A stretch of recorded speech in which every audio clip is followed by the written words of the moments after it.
Halo semua, selamat datang di kuliah praktek instrumentasi dan kontrol. Bersama kami, kelompok yang terdiri dari 11 orang berikut akan menjelaskan tentang tangki berpengaduk. Tangki berpengaduk adalah alat simulasi pengendalian yang bertujuan menjelaskan simulasi perilaku dari suatu sistem pengendali untuk tangki-tangki berpengaduk yang disusun secara seri. Alat ini terdiri dari 3 buah tangki berpengaduk utama yang dihubungkan secara seri. Tangki 1 dan tangki 2 dihubungkan langsung oleh pipa di bagian bawah tangki tersebut seperti bejana berhubungan. Sehingga saat tangki 1 berisi suatu larutan, maka tangki 2 juga langsung berisi larutan dengan tinggi dan volume yang sama seperti tangki 1. Tangki 3 berhubungan dengan tangki 2 dengan jarak tertentu.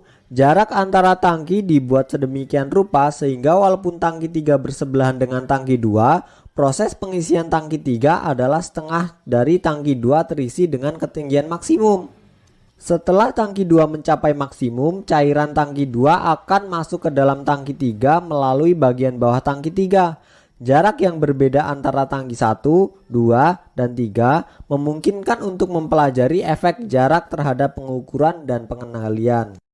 Keluaran dari tangki 3 dapat dialirkan melalui lilitan selang yang menstimulasikan jarak jauh menuju tangki 4. Hal ini digunakan untuk menentukan waktu mati, waktu di mana controller tidak memberikan harga keluaran. Komponen-komponen yang ada pada tangki berpengaduk, yang pertama tangki penyimpanan atau storage tank. Storage tank menjadi bagian yang penting dalam suatu proses industri kimia karena tangki penyimpanan tidak hanya menjadi tempat penyimpanan bagi produk dan bahan baku, tetapi juga menjaga kelancaran ketersediaan produk dan bahan baku serta dapat menjaga produk atau bahan baku dari kontaminan.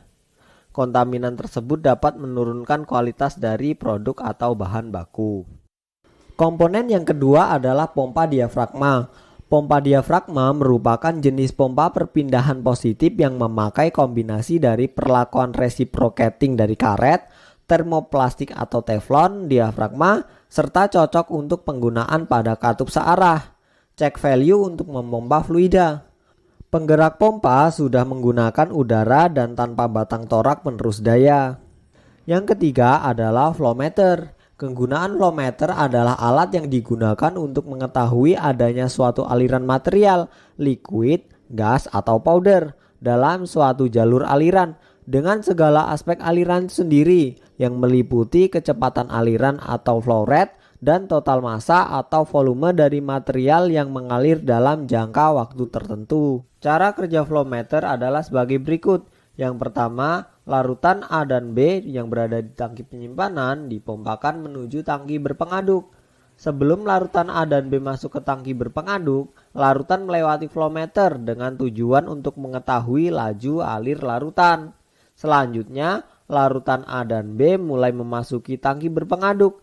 Tangki 1 dan 2 akan terisi secara bersamaan dengan tinggi dan volume yang sama. Kemudian tangki 3 akan mulai terisi jika tangki 2 telah terisi dengan ketinggian maksimum. Setelah tangki 1, 2, dan 3 terisi, maka stirrer atau pengaduk mulai dihidupkan dan menghitung nilai konduktivitas pada tangki 1, 2, dan 3. Kemudian diukur konduktivitasnya dengan konduktometer. Mari kita simak proses percobaan pada tangki berpengaduk seperti pada video berikut.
Yang keempat adalah pipa.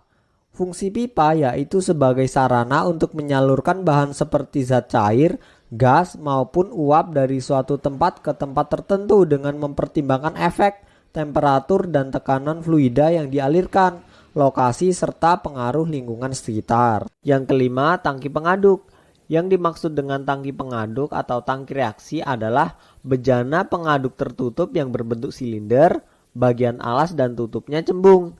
Tangki pengaduk terutama digunakan untuk reaksi-reaksi kimia pada tekanan di atas tekanan atmosfer dan pada tekanan vakum. Namun, tangki ini juga sering digunakan untuk proses yang lain, misalnya pencampuran, pelarutan, penguapan, ekstraksi, dan kristalisasi. Yang keenam adalah valve.